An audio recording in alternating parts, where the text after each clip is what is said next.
তো এরপর আমরা কেক কাটিং করলাম। কেক কাটিং করার আগে আমাকে বারবার বলছিল ক্যান্ডেল আগে করতে, ক্যান্ডেল নেভাতে।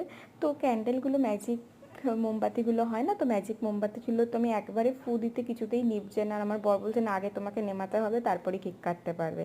তো আলটিমেট অনেক টাফ। তো অনেকক্ষণ পর আমি ক্যান্ডেল নেভানোর পর কেক কাটলাম। তো কেকটা প্রথমেই আমি মাকে দিলাম, মা খেলো। তো ফার্স্ট আমি কেকটা কেটে মাকেই খাওয়ালাম, তারপরে আমার বরকে খাওয়ালাম। তো তোমরা দেখতেই পারবে। আর সত্যি কথা বলতে ওই দিনটা আমার খুব ভালোভাবেই কেটেছিল। বার্থডের আগের দিন রাত্রিরে আমার বেশি ভালো কেটেছিল।